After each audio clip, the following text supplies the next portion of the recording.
सौंदर्य प्राकृतिक परिवेश भरा गिरिशृंग आस बुलीजिबा देवमाली को।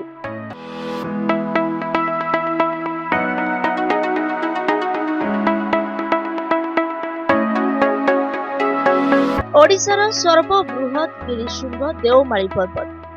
ए गिरिशृंग को लगी गोटे पार्श्वर पाद देश पटांगी ब्लॉक अंतर्गत कोटिया पंचायत रहिथिबा बेले अन्य पार्श्वर सेमिलीगुड़ा ब्लॉक दुधारी एवं कांटी पंचायत लगी रही। यार उच्चता 1672 मीटर और 8443 वर्ग किलोमीटर परिव्याप्त रही। देवमाली पर्वतर पूर्वघाट पर्वतमालार चंद्रगिरी पट्टांगी उप पर्वतमाला अवस्थित। देवमाली पर्वतर प्राकृतिक सौंदर्य पर्यटकों को बेस आकृष्ट आनंदित एवं मनमोहित करे। एहार सबुजिमा शाक्त परिसीमा हाथ पाहांतरे आकाशरे भासुथिबा मेघमाल पहाड़ी झरणा पहाड़ दे जाइथिबा अंका बंका रास्ता सह पहाड़र निम्न देशरे रहिथिबा आदिवासी पल्लीर सौंदर्य समस्तंकु पुलकित करे। एहार सौंदर्य को देखिले आखि को विश्वास करि हुए नहीं।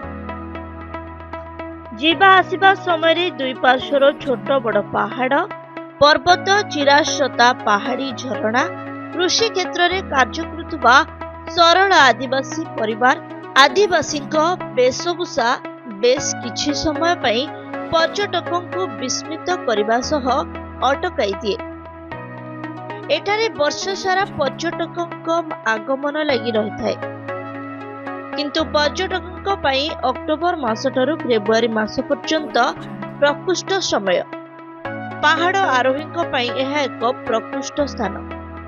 अनेक समय एठाकु पर्वतारोही माने मध्य आसीथांती। सौंदर्य उपभोग भ्रमण और बनभोजी बहु संख्यक पर्यटक एठाकु आसीथांती। सेमानंको सुविधा पई पर्वत उपरे वाच टावर और रेस्ट शेडर व्यवस्था करा जायछि। पर्वत उपरकु रास्तार सुविधा थिबारु 2 चकिया और 4 चकिया जान अनायासरे जाई परिबो। देवमाली रे पर्यटकों पई रहिबार सुविधा नथिबारु भ्रमण सारी संध्या पूर्वरु फेरिबाकु पड़िबो। एबे प्रशासन देवमाली रो सौंदर्यकरण पई मास्टर प्लान प्रस्तुत करबा सह सेमिलीगुड़ा ब्लॉक रो सुंडीपुट और उपर कांटी दे देवमाली पर्वत को 2टी रास्ता द्वारा सीधा सड़क जोड़बाकू योजना आरंभ करा जायछि।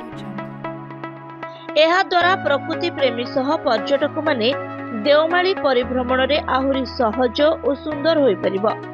देवमाली को आसीबाकू बेले सड़क पथरे आसीबा सुविधा, किंतु जदि रेल रे आसीबाकू चाहिबो तेबे कोरापुट किंबा आंध्र प्रदेश विजयनगरम जाए आसी सड़क पथरे देवमाली आसीबाकू पड़िबो। कोरापुट ठारू देवमाली पर्वतर दूरत्व प्राय 58 किलोमीटर।